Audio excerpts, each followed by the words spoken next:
कहानी की शुरुआत नौरा नाम की एक छोटी सी लड़की से होती है, जो अपने पिता के साथ बर्फ से ढके ऊंचे पहाड़ों पर माउंटेन क्लाइंबिंग कर रही होती है। चोटी पर पहुंचकर उसके पिता सामने फैले विशाल पहाड़ों की ओर इशारा करते हैं और धीमी आवाज में कहते हैं कि आज भी इस दुनिया में ट्रॉल्स मौजूद हैं, जो इंसानों से छुपकर इन पहाड़ों के बीच रहते हैं। नौरा को ये बात मजाक लगती है, लेकिन उसके पिता उसे वो कहानी याद दिलाते हैं जो उन्होंने कुछ समय पहले सुनाई थी। 13 ट्रॉल्स की कहानी, जो एक बार जश्न में इतना डूब गए कि सूरज की रोशनी में आ गए और पल भर में पत्थर बन गए। उसके पिता कहते हैं कि वही ट्रॉल्स आज भी इन पहाड़ों में छुपे हुए हैं। नौरा यकीन नहीं करती। तब उसके पिता कहते हैं कि आंखों से नहीं, मन की आंखों से देखो। नौरा जैसे ही ध्यान लगाती है, अचानक सामने वाले पहाड़ में हलचल सी होती है। पत्थर जैसे हिलते हैं, जमीन कांपती है और नौरा डर के मारे पीछे हट जाती है। ट्रॉल्स का जिक्र पौराणिक किताबों में तो मिलता है, लेकिन अब कोई उन पर भरोसा नहीं करता। कई साल बीत जाते हैं। कहानी हमें एक टनल तक ले जाती है, जहां कुछ वर्कर्स पहाड़ को काट कर रास्ता बना रहे होते हैं। आगे बढ़ने के लिए वो जोरदार ब्लास्ट करते हैं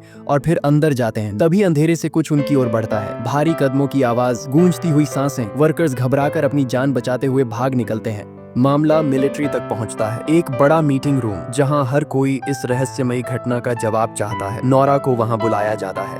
अब नौरा बड़ी हो चुकी है, एक साइंटिस्ट जो धरती पर कभी मौजूद रहे प्राचीन जीवों पर रिसर्च करती है। मीटिंग में टनल के आसपास की हेलीकॉप्टर फुटेज चलाई जाती है। ज्यादातर लोग इसे तूफान का असर मान लेते हैं, लेकिन नौरा स्क्रीन पर झुककर ध्यान से देखती है और कहती है कि ये सिर्फ तबाही नहीं है, यहाँ पैरों के निशान हैं, बेहद बड़े, ऐसे निशान जो आसमान से शूट की गई फुटेज में ही साफ दिख सकते हैं। उसकी बात पर कमरे में हंसी गूंज जाती है। तभी एक लड़की दौड़ती हुई आती है और बताती है कि टनल के अंदर से नई वीडियो फुटेज आई है। जैसे ही वीडियो चलती है, कमरे में सन्नाटा छा जाता है। अंधेरे के बीच एक विशालकाय क्रिएचर की झलक दिखती है, इतना बड़ा कि इंसान उसके सामने कुछ भी नहीं लगते। इसी दौरान कहानी हमें नदी के किनारे बने एक छोटे से घर में ले जाती है। एक बुजुर्ग कपल डाइनिंग टेबल पर बैठा खाना खा रहा होता है। बाहर उनका कुत्ता जोर जोर से भौंक रहा होता है। अचानक जमीन हिलने लगती है, दीवारें कांप उठती हैं। दोनों घबराकर तहखाने की ओर भागते हैं और दरवाजा बंद कर लेते हैं। ऊपर से भारी चीजों के टूटने कुचलने की आवाजें आती हैं। कुछ देर बाद सब शांत हो जाता है। डरते हुए वो तहखाने का ढक्कन खोलते हैं और ऊपर देखते हैं। उनका घर बुरी तरह तबाह हो चुका होता है, जैसे किसी ने उसे खिलौने की तरह तोड़ दिया हो। और यहीं से एक और भी बड़ा खतरा चुपचाप सामने आने लगता है। इस केस को समझने के लिए नौरा और उसका साथी एंड्रियास उस इलाके में भेजे जाते हैं। वहां उनकी मुलाकात कैप्टन से होती है, जो बताता है कि नदी पार करके कोई बेहद विशाल चीज आई थी और उसी ने बुजुर्ग कपल का घर तोड़ दिया। जमीन पर पड़े पैरों के निशान किसी आम जानवर के नहीं थे, वो इतने बड़े थे कि डर पैदा कर दें। ये निशान पूरे 3 किलोमीटर तक जाते हैं और फिर अचानक ऐसे गायब हो जाते हैं जैसे वो चीज हवा में घुल गई हो। सबसे बड़ा सवाल यही था कि अगर वो यहाँ तक आई थी तो फिर गई कहाँ। नौरा उन्हें अपने पिता के पास ले जाती है। उसके पिता हमेशा से दुनिया से अलग सोचते आए थे और पहाड़ों में रहने वाले ट्रॉल्स पर सालों से रिसर्च कर रहे थे। घर में घुसते ही दीवारों पर लगी अजीब तस्वीरें और स्केच दिखाई देते हैं। ट्रॉल्स की शक्लें, उनके निशान, पहाड़ों के पैटर्न, ऐसी चीजें जिन पर दुनिया हंसती है और जिन्हें नजरअंदाज कर देती है। नौरा के पिता बताते हैं कि कई साल पहले भी पहाड़ों से कुछ ऐसा ही निकला था और फिर अचानक गायब हो गया। सरकार को सब पता था, लेकिन डर के मारे उन्होंने सच्चाई को दबा दिया। नौरा जब बताती है कि आज फिर वैसी ही घटना हुई है, तो उसके पिता की आंखों में यकीन उतर आता है। उनके लिए अब कोई शक नहीं बचता। वो कहते हैं कि हजारों साल पहले ट्रॉल्स खुलेआम इस दुनिया में रहा करते थे और जो इंसान उनके करीब जाने या उनसे रिश्ता बनाने की कोशिश करता था, उसे सजा दी जाती थी। इसके बाद नौरा, उसका पिता एंड्रियास और कैप्टन उस जगह पहुंचते हैं जहां पैरों के निशान मिले थे। नौरा के पिता पहाड़ों और पत्थरों को इस तरह गौर से देखते हैं जैसे वो जिंदा हों। एंड्रियास और कैप्टन को ये सब पागलपन लगता है। पूरी दुनिया की तरह वो भी मानते हैं कि ट्रॉल्स सिर्फ कहानियों में होते हैं। खुद नौरा भी अब तक अपने पिता पर पूरी तरह यकीन नहीं कर पाई होती। नौरा जब निराश होकर कहती है कि यहाँ कुछ भी नहीं है, तभी आसमान अचानक बदलने लगता है। बादल घिर आते हैं, हवा भारी हो जाती है। नौरा को एक अजीब सी गंध महसूस होती है। वो पीछे मुड़कर एक बड़े से पत्थर को देखती है और उसी पल उस पत्थर की एक आंख खुल जाती है। जो वो पत्थर समझ रही थी, वो असल में एक ट्रॉल होता है, विशाल, डरावना और जिंदा। चारों के होश उड़ जाते हैं। वो किसी तरह हेलीकॉप्टर में बैठकर वहां से निकलते हैं। पूरी घटना को लाइव रिकॉर्ड किया जा रहा होता है और सीधा मिलिट्री कैंप तक पहुंचता है। बड़े बड़े अफसर स्क्रीन पर वो क्रिएचर देखते हैं और अब किसी को शक नहीं रहता। ये कोई कहानी नहीं, बल्कि एक खतरनाक मिथिकल क्रीचर है जो पूरी दुनिया के लिए खतरा बन सकता है। नौरा कैंप में पहुंचकर कहती है कि वो इस क्रिएचर पर और स्टडी करना चाहती है, लेकिन प्राइम मिनिस्टर साफ मना कर देती है। उनका कहना होता है कि जब तक रिसर्च चलेगी तब तक ये पूरी दुनिया के लिए तबाही बन सकता है। नोरा का काम यहीं खत्म माना जाता है और अब मामला मिलिट्री के हाथ में होता है। उनका फैसला साफ होता है, ट्रॉल को मार दिया जाएगा। कैप्टन अपनी टीम के साथ ऑपरेशन की तैयारी करता है। नोरा जिद करती है कि वो भी साथ जाएगी। इजाजत नहीं होती, फिर भी कैप्टन उसे उसके पिता और एंड्रियास को अपने साथ ले जाता है। सब उस इलाके में घात लगाकर बैठ जाते हैं जहां ट्रॉल के आने की उम्मीद होती है। कुछ ही पलों में जमीन कांपने लगती है और उनके सामने वो विशाल ट्रॉल आ खड़ा होता है। उस पर लगातार हमले किए जाते हैं। गोलियों और धमाकों से ट्रॉल भड़क उठता है। गुस्से में वो पलटकर हमला करता है। चीखें, अफरा तफरी और तबाही हर तरफ फैल जाती है। कई सैनिक मारे जाते हैं और अब हालात ऐसे हो जाते हैं कि हर कोई सिर्फ एक ही चीज चाहता है, किसी भी तरह वहां से जिंदा निकल जाना। लेकिन तभी नोरा के पिता अचानक ट्रॉल के सामने आ जाते हैं। गोलियों और धमाकों के बीच वो ऊंची आवाज में उससे कहते हैं कि शांत हो जाओ, अब कोई तुम्हें नुकसान नहीं पहुंचाएगा। हैरानी की बात ये होती है कि ट्रॉल सच में रुक जाता है। उसका गुस्सा थमने लगता है। साफ हो जाता है कि वो इंसानों की भाषा समझता है। इससे पहले कि नोरा के पिता कुछ और कह पाते, पीछे से कुछ सैनिक फिर हमला कर देते हैं। अगली ही पल ट्रॉल गुस्से से पागल हो जाता है। वो एक टैंक को अपने पैरों तले कुचल देता है और झटके में नोरा के पिता पर भी वार करता है। वो दूर जाकर गिरते हैं। ट्रॉल की आंखों में उस वक्त अजीब सा दर्द और उलझन दिखती है, जैसे वो खुद नहीं जानता कि वो क्या कर रहा है। फिर वो वहां से चला जाता है। नोरा दौड़कर अपने पिता के पास पहुंचती है। वो जमीन पर पड़े होते हैं, जिंदगी की आखिरी सांसें लेते हुए। कांपती आवाज में वो बस इतना कहते हैं, रॉयल पैलेस और घर। इतना कहकर उनकी सांस थम जाती है। नोरा पूरी तरह टूट जाती है। बचपन में माँ को खो चुकी नोरा के लिए अब इस दुनिया में कोई भी नहीं बचता। उसके पिता के पीछे छोड़े हुए नोट्स ही उसका सहारा बनते हैं। जब वो उन्हें पढ़ती है तो एक अहम बात सामने आती है। ट्रॉल्स को चर्च की घंटियों से नफरत होती है। इसी वजह से पुराने जमाने में वो सबसे पहले चर्चों पर हमला किया करते थे। नोरा तुरंत कमांडर से बात करती है और कहती है कि ट्रॉल पर बम गिराने की जरूरत नहीं है। उसके पास एक और तरीका है। हिचक के साथ ही सही उसे एक मौका दे दिया जाता है। नोरा हेलीकॉप्टरों पर चर्च की घंटियां लगवाती है और उन्हें ट्रॉल के चारों तरफ उड़ाया जाता है। घंटियों की आवाज सुनते ही ट्रॉल बेकाबू होने लगता है। वो पागलपन में हेलीकॉप्टरों पर हमला करता है। इस अफरा तफरी में एक बच्चे की जान जाते जाते बचती है। सबको लगता है कि अब सब खत्म है, लेकिन अगले ही पल ट्रॉल उस बच्चे को पकड़कर सुरक्षित जमीन पर रख देता है। ये देखकर पूरी दुनिया सन्न रह जाती है। उसी दौरान ट्रॉल की नजर उस हेलीकॉप्टर पर पड़ती है जिसमें नोरा होती है। कुछ पल वो उसे देखता है और फिर चुपचाप वहां से चला जाता है। ऑपरेशन नाकाम मान लिया जाता है। नोरा को मिशन से हटा दिया जाता है और फैसला होता है कि अब ट्रॉल पर भारी मिसाइलें दागी जाएंगी। पूरे शहर को खाली करवाने की तैयारी शुरू हो जाती है। नोरा समझ नहीं पाती कि अब क्या करे। तभी उसे अपने पिता के आखिरी शब्द याद आते हैं, रॉयल पैलेस। उसे यकीन हो जाता है कि ट्रॉल वहीं जाएगा। बिना समय गंवाए वो एंड्रियास के साथ सीधे किंग पैलेस की ओर निकल पड़ती है। किंग पैलेस पहुंचते ही नोरा की मुलाकात किंग के चीफ मिनिस्टर से होती है। नोरा उसे चेतावनी देती है कि ट्रॉल यहाँ हमला कर सकता है और अगर ऐसा हुआ तो उसके पीछे कोई बहुत बड़ी वजह होगी। चीफ मिनिस्टर एक पुरानी बात बताता है जो पौराणिक किताबों में दबी हुई है। कहा जाता है कि अगर किसी राजा का महल किसी दूसरे राजा के घर के ऊपर बना हो तो वो जगह अपशकुन बन जाती है। जहां आज किंग पैलेस खड़ा है वहां कभी ट्रॉल्स का घर हुआ करता था। वो पहाड़ों के असली राजा थे, लेकिन इंसानों के राजा ने अपने महल के लिए उन सबको मरवा दिया। बस एक ट्रॉल का बच्चा जिंदा छोड़ दिया गया, जिसे बहुत दूर अंधेरे पहाड़ों में भेज दिया गया। अब जो ट्रॉल वापस लौटा है शायद वही बच्चा है जो सैकड़ों सालों की नींद के बाद जागा है और अपने घर लौटने आया है। इसके बाद चीफ मिनिस्टर उन्हें एक खुफिया जगह पर ले जाता है। वहाँ विशाल कंकाल रखे होते हैं, ट्रॉल्स के कंकाल जिन्हें सदियों पहले मार दिया गया था। साफ हो जाता है कि रॉयल फैमिली को शुरू से सब पता था, लेकिन सच को हमेशा दुनिया से छुपाया गया। नोरा एक कंकाल की हड्डी पर यूवी टॉर्च की रोशनी डालती है। देखते ही वो हिस्सा धीरे धीरे पत्थर का बन जाता है। उसी पल उसे अपने बचपन की वो कहानी याद आती है, 13 ट्रॉल्स की कहानी जो सूरज की रोशनी में आकर पत्थर बन गए थे। अब नोरा समझ जाती है कि ट्रॉल को रोका कैसे जा सकता है। वो तुरंत कैप्टन को कॉल करती है और बताती है कि अब उसे रास्ता मिल गया है। ट्रॉल को हराने के लिए बहुत बड़े यूवी लाइट सिस्टम की जरूरत होगी और उसे खुले में लाना होगा। कोई भी मिसाइल्स का इस्तेमाल नहीं चाहता क्योंकि उससे पूरा इलाका तबाह हो सकता है। ट्रॉल को अपनी तरफ खींचने के लिए नोरा एक बड़ा रिस्क लेती है। वो अपने साथियों के साथ एक गाड़ी में ट्रॉल का कंकाल बांध देती है। ट्रॉल उसे महसूस करता है और उनकी गाड़ी का पीछा करने लगता है, लेकिन जैसे ही नोरा गाड़ी रोकती है वो कंकाल नीचे गिर जाता है। ट्रॉल उसे उठाता है, उसे देखता है और अचानक भावुक हो जाता है। वो समझ जाता है कि अब इस दुनिया में उसका कोई भी नहीं बचा। उसी भावुक पल में कंकाल उसके हाथ से फिसल जाता है और टूटकर चकनाचूर हो जाता है। दर्द और गुस्से से भरा ट्रॉल दहाड़ मारता है और नोरा की गाड़ी के पीछे दौड़ पड़ता है। नोरा पूरी ताकत से गाड़ी भगाती है। उधर मिसाइल लॉन्च का वक्त आ चुका होता है। एंड्रियास की एक दोस्त उसी डिपार्टमेंट में होती है जहां से मिसाइल छोड़ी जानी होती है। एंड्रियास उसे सिस्टम को हैक करके जैम करने को कहता है। वो ऐसा कर देती है। बटन दबाया जाता है लेकिन मिसाइल एक्टिवेट नहीं होती। इधर नोरा और एंड्रियास ट्रॉल से जान बचाकर भागते हुए उस जगह पहुंच जाते हैं जहां कैप्टन अपनी टीम और यूवी लाइट मशीनों के साथ इंतजार कर रहा होता है। ट्रॉल उनकी गाड़ी पर हमला करता है लेकिन दोनों वक्त रहते कूद कर अपनी जान बचा लेते हैं। मिलिट्री अफसरों को पता चल जाता है कि सिस्टम हैक किया गया है। वो दोबारा सिस्टम चालू करते हैं और मिसाइल छोड़ने की तैयारी होती है। लेकिन जब कमांडर को एहसास होता है कि ट्रॉल के आसपास अपने ही सैनिक हैं तो वो आखिरी पल में हमला रोक देता है। अब नोरा, कैप्टन, एंड्रियास और सैनिक मिलकर यूवी मशीनों से निकलने वाली तेज अल्ट्रावायलेट किरणें ट्रॉल पर डालना शुरू कर देते हैं। ट्रॉल का शरीर धीरे धीरे पत्थर में बदलने लगता है। वो दर्द से चीखता है।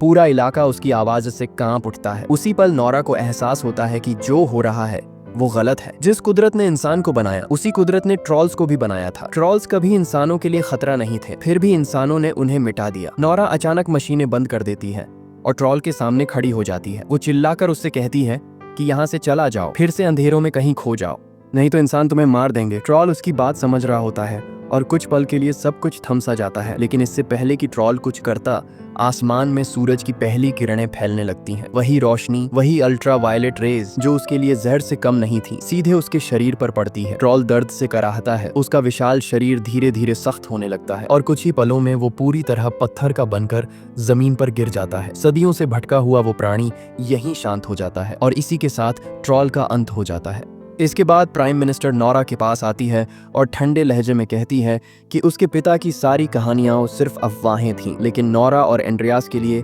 ये किसी जीत जैसा नहीं होता। ट्रॉल की मौत उन्हें भारी लगती है। एंड्रियास, जो हमेशा सरकार के लिए काम करता आया था, अंदर से टूट चुका होता है। वो अपनी नौकरी छोड़ने का फैसला करता है क्योंकि वो अब सच लिखना चाहता है, एक राइटर बनना चाहता है। वो नोरा के साथ वहां से निकल पड़ता है।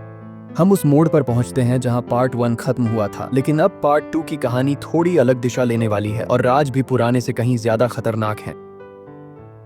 फिल्म की शुरुआत एक गहरी और रहस्यमयी आवाज से होती है जो हमें उन ट्रॉल्स की कहानी सुनाती है जो हजारों साल पहले इंसानों के साथ इसी दुनिया में रहते थे। ये कोई खौफनाक मॉन्स्टर नहीं थे, बल्कि मासूम से जीव थे। उनका शरीर पत्थरों जैसा मजबूत था लेकिन दिल मिट्टी और पेड़ों की तरह नरम। वो कुदरत का ही एक हिस्सा थे। किसी को नुकसान नहीं पहुंचाते थे, बस धूप से दूर रहते थे क्योंकि सूरज की रोशनी उन्हें जिंदा से पत्थर बना देती थी। इंसानों के साथ हंसते खेलते शांति से अपनी जिंदगी जीते थे। फिर वक्त बदला, दुनिया में क्रिश्चियनिटी फैलने लगी और कुछ लोगों को लगने लगा कि ये धरती सिर्फ इंसानों की है। ट्रॉल्स को इस दुनिया का हकदार नहीं माना गया। मासूम ट्रॉल्स पर जुल्म शुरू हो गया। उन्हें जबरदस्ती खींचकर धूप में लाया जाता ताकि वो पत्थर बन जाए। होली वाटर और चर्च की घंटियां उनके लिए दर्द और कमजोरी का सबब बन गईं और इंसान इन्हीं चीजों का इस्तेमाल उन्हें खत्म करने के लिए करने लगे। यही कहानियां नोरा के पिता उसे बचपन से सुनाते आए थे। वो हमेशा कहते थे कि उन्हें इस बात का अफसोस रहेगा कि इंसानों ने उन बेगुनाह ट्रॉल्स की कभी मदद नहीं की। उस वक्त छोटी नोरा अपने पिता से वादा करती है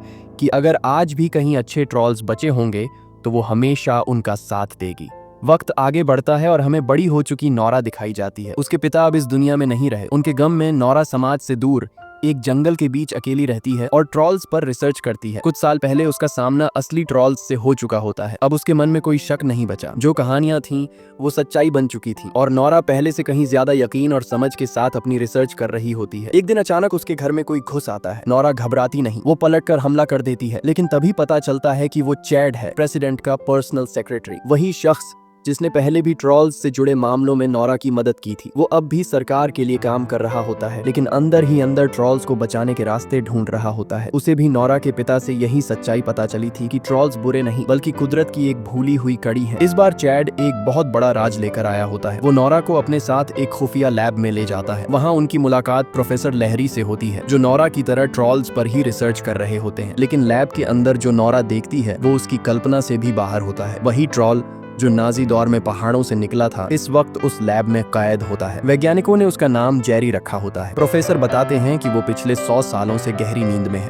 नोरा को ये भी पता चलता है कि रिसर्च के नाम पर वैज्ञानिकों ने उसके शरीर के कई हिस्से काटे हैं। ये सुनते ही नोरा गुस्से और दर्द से भर जाती है। उसे ट्रॉल के लिए गहरा अफसोस होता है। वो चुपचाप एक लिफ्ट के जरिए उसके कान के पास पहुंचती है और धीमी आवाज में उसके लिए एक कविता सुनाने लगती है। उस आवाज में डर नहीं, सिर्फ अपनापन और दर्द होता है। नोरा के जज्बात कुछ ऐसा असर करते हैं कि 100 सालों से सोया हुआ जेरी अपनी आंखें खोल देता है।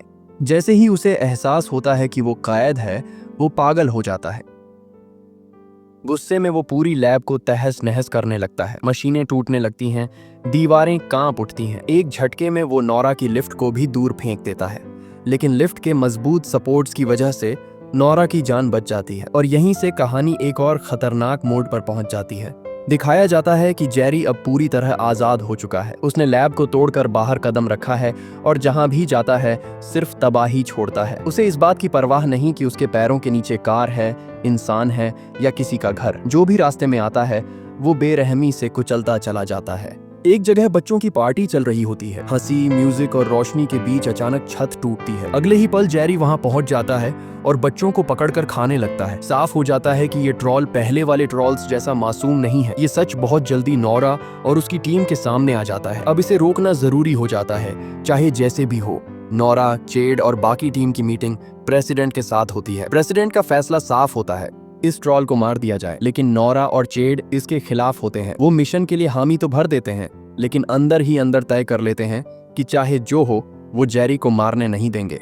इसी मिशन में कैप्टन क्रिस को भी शामिल किया जाता है। क्रिस एक सख्त और अनुभवी अफसर होता है। उसकी टीम बड़े बड़े हेलीकॉप्टर्स तैयार करती है जिनमें ताकतवर यूवी लाइट्स लगी होती हैं। प्लान ये होता है कि रात के अंधेरे में जेरी को पत्थर बना दिया जाए। रात होते ही जब जेरी अभी भी शहर में तबाही मचा रहा होता है, हेलीकॉप्टर्स उसे घेर लेते हैं। यूवी लाइट्स उस पर डाली जाती हैं ताकि उसे कमजोर किया जा सके, लेकिन कुछ भी असर नहीं होता। जेरी और भड़क उठता है। गुस्से में वो जमीन से एक पूरा बिजली का टॉवर उखाड़कर लोगों की तरफ फेंक देता है। अफरा तफरी मच जाती है। इसी हमले में क्रिस के दोस्त का हेलीकॉप्टर तबाह हो जाता है और उसका दोस्त मारा जाता है। अपने दोस्त की मौत देखकर क्रिस का गुस्सा बेकाबू हो जाता है। वो बदले की आग में जलने लगता है और जेरी को किसी भी हाल में मार डालना चाहता है, लेकिन पीछे बैठी नोरा उसे रोकती है। वो उसे समझाती है कि असली मॉन्स्टर ट्रॉल्स नहीं बल्कि इंसान है जिन्होंने उन्हें ऐसा बना दिया। टीम नोरा से पूछती है कि अब क्या किया जाए, क्योंकि जेरी हर पल और ज्यादा खतरनाक होता जा रहा है। नोरा कहती है कि उसके पास एक आखिरी रास्ता है। वो सबको एक विशाल गुफा के अंदर ले जाती है। यहीं वो सच सामने लाती है। इस दुनिया में जेरी के अलावा एक और ट्रॉल भी मौजूद है। एक ऐसा ट्रॉल जो मासूम और शांत है। वही ट्रॉल जिससे नोरा की मुलाकात कई साल पहले हुई थी। वो बार बार उससे मिलने जाती रही और धीरे धीरे दोनों के बीच भरोसा बन गया। अब जेरी को रोकने के लिए नोरा उसी अच्छे ट्रॉल की मदद लेना चाहती है। नोरा यहाँ सबके सामने एक बहुत बड़ा सच रखती है। वो बताती है कि इंसानों ने लगभग सभी ट्रॉल्स को पहाड़ों और गुफाओं में घेर कर मार डाला था। उस तबाही में सिर्फ एक छोटा सा ट्रॉल का बच्चा बच पाया था, जो सदियों तक छुपा रहा और आज इतना बड़ा हो चुका है। वही ट्रॉल कुदरत है। नोरा ने ही उसे ये नाम दिया था। नोरा और चेड मिलकर प्यार से उसे एक नज्म सुनाते हैं और उससे गुजारिश करते हैं कि वो जेरी को रोके। कुदरत नोरा की बात मान लेता है और जेरी से मिलने के लिए आगे बढ़ता है, लेकिन जेरी के दिल में नफरत इतनी गहरी होती है कि वो किसी की बात सुनने को तैयार नहीं होता। वो जोर से जमीन पर पैर पटकता है। उस जोर से कुदरत के पैरों के नीचे जमी बर्फ टूट जाती है और कुदरत सीधे ठंडे पानी में गिर जाता है। ये देखते ही नोरा टूट जाती है। उसे लगता है कि कुदरत डूबकर मर गया। उधर जेरी आगे बढ़ चुका होता है। नोरा को समझ आ जाता है कि उसका अगला निशाना ट्रॉन्डाइम है, जहां सेंट उल्फ का चर्च है। नोरा, चेड और पूरी टीम तुरंत उसी दिशा में निकल पड़ते हैं। सब जानते थे कि इसी चर्च में सेंट उल्फ की कब्र कहीं छुपी हुई है, लेकिन आज तक किसी को वो मिली नहीं थी। चर्च के अंदर नोरा और चेड उल्फ की एक पुरानी पेंटिंग को ध्यान से देखते हैं। उसमें 3 अजीब निशान होते हैं। उन्हें एहसास होता है कि ये निशान दरवाजा खोलने की चाबी है। वो उन निशानों में 3 डंडे लगाकर दीवार को घुमाते हैं। भारी पत्थर सरकता है और आखिरकार एक छुपा हुआ रास्ता खुल जाता है। अंदर उन्हें सेंट उल्फ की लाश मिलती है, उसकी चांदी की तलवार के साथ। उल्फ के कपड़ों में से उन्हें एक अधूरा खत मिलता है। खत का दूसरा हिस्सा उस लैब में मिला था जहां जेरी को रखा गया था। दोनों हिस्सों की तस्वीरें मिलाकर जब पूरा खत पढ़ा जाता है तो एक चौंकाने वाली सच्चाई सामने आती है। हमेशा से ये माना जाता रहा कि सेंट उल्फ ने ट्रॉल्स को मरवाने का हुक्म दिया था, लेकिन सच ये था कि उसने कभी ट्रॉल्स को मारने का आदेश दिया ही नहीं था। वो तो सिर्फ उन्हें दुनिया के दूसरी तरफ भेजना चाहता था ताकि इंसान और ट्रॉल एक दूसरे से दूर शांति से रह सकें। लेकिन चर्च ने उसका हुक्म नहीं माना। चर्च के कहने पर सभी ट्रॉल्स को मार दिया गया और फिर सारा इल्जाम उल्फ पर डाल दिया गया। इस सच को हमेशा के लिए छुपाने के लिए आखिरकार उल्फ को भी मरवा दिया गया और उसकी कब्र को इतनी चालाकी से छुपाया गया कि कोई उसे ढूंढ न सके। नोरा को अब साफ समझ आ जाता है कि जेरी अपने मरे हुए साथी ट्रॉल्स का बदला लेने के लिए ही ट्रॉनहाइम की ओर बढ़ रहा था। उसे रोकने का रास्ता नोरा के पिता की रिसर्च में छुपा था। वहाँ लिखा था कि ट्रॉल को असल में होली वाटर ही कमजोर कर सकता है। और हैरानी की बात यह थी कि उसी चर्च के नीचे होली वाटर की एक विशाल झील मौजूद थी। नोरा और उसकी टीम लोगों और मिलिट्री की मदद से होली वाटर से बने कई हथियार तैयार करती है। रात होते ही जब जेरी शहर में दाखिल होता है, सबसे पहले चर्च की घंटियां बजाई जाती हैं। उनकी आवाज से जेरी कमजोर पड़ने लगता है। इसके बाद उस पर होली वाटर से बने हथियार दागे जाते हैं, लेकिन नतीजा उल्टा निकलता है। जेरी को कोई खास नुकसान नहीं होता, बल्कि वो और ज्यादा गुस्से में आ जाता है और शहर में तबाही और तेज कर देता है। तभी हालात पूरी तरह बिगड़ने से पहले पानी से डूबा हुआ कुदरत अचानक वापस सामने आता है। उसे जिंदा देखकर नोरा की आंखों में खुशी लौट आती है। कुदरत जेरी को रोकने के लिए उसके सामने खड़ा हो जाता है और शहर के बीचों बीच दोनों ट्रॉल्स के बीच भयानक लड़ाई शुरू हो जाती है। इसी दौरान नोरा की टीम को एहसास होता है कि जेरी को पूरी तरह खत्म करने के लिए होली वाटर उसके शरीर पर नहीं बल्कि सीधे उसके दिल तक पहुंचाना होगा। समस्या ये थी कि उनके पास अब सिर्फ एक ही होली वाटर बॉम्ब बचा था। जेरी लगातार हिल रहा था। उसके मुंह के अंदर सही निशाना लगाना लगभग नामुमकिन लग रहा था। उसी पल चेड एक बड़ा फैसला लेता है। वो खुद को कुर्बान करने का मन बना लेता है। वो तय करता है कि होली वाटर बॉम्ब को खुद जेरी के मुंह के अंदर लेकर कूदेगा। कोई भी इस फैसले से खुश नहीं होता, लेकिन सब जानते थे कि इंसानों को बचाने का यही आखिरी रास्ता है। चेड और कैप्टन क्रिस हेलीकॉप्टर से जेरी के मुंह के पास पहुंचते हैं। पहली कोशिश नाकाम रहती है। हालात और खराब हो जाते हैं। तभी चेड अपनी पत्नी को कॉल करता है। कांपती आवाज में आखिरी अलविदा कहता है और ये भी कहता है कि उनके बच्चे को बता देना उसका पापा उसे बहुत प्यार करता था। कॉल खत्म करते ही चेड होली वाटर बॉम्ब लेकर सीधे हेलीकॉप्टर से जेरी के मुंह में छलांग लगा देता है। जोरदार धमाका होता है। रोशनी जेरी के सीने के अंदर तक फैल जाती है। उसका शरीर अंदर से टूटने लगता है। उसी पल कुदरत पीछे से अपना हाथ जेरी के सीने में डालता है और उसका दिल निकालकर दूर फेंक देता है। जेरी वहीं गिर पड़ता है। लड़ाई खत्म हो जाती है। इंसान जीत जाते हैं, लेकिन इस जीत की कीमत बहुत भारी होती है। नोरा और पूरी टीम चेड की मौत से टूट जाती है। फिर भी एक सच्चाई सबके सामने होती है। इंसानियत बच चुकी थी। पोस्ट क्रेडिट सीन में कुछ महीनों बाद का वक्त दिखाया जाता है। चेड की पत्नी के घर एक बेटे का जन्म होता है। नोरा के घर पूरी टीम छुट्टियां मनाने आती है। अचानक जमीन हिलने लगती है। नोरा बाहर निकलती है तो देखती है कि कुदरत उसके घर के पास खड़ा है। अब इंसानों को कुदरत की सच्चाई पता चल चुकी होती है। वो इंसानों का दुश्मन नहीं बल्कि उनका रक्षक है। इसलिए अब वो छुपकर नहीं, खुले में सुकून से रहता है। सीधे शब्दों में कहें तो इंसानों और ट्रॉल्स के बीच दोबारा दोस्ती हो चुकी होती है। ये दोस्ती कब तक कायम रहेगी ये कोई नहीं जानता, क्योंकि आखिरी सीन में दिखाया जाता है कि एक प्रोफेसर अब भी एक छोटे से ट्रॉल को अपनी खुफिया लैब में कैद करके रखे हुए है, जो धीरे धीरे बड़ा हो रहा है। उसके साथ आगे क्या होगा इसका जवाब अधूरा छोड़ दिया जाता है और उसी छोटे ट्रॉल की आंखों पर कैमरा टिकते ही ये कहानी यहीं खत्म हो जाती है।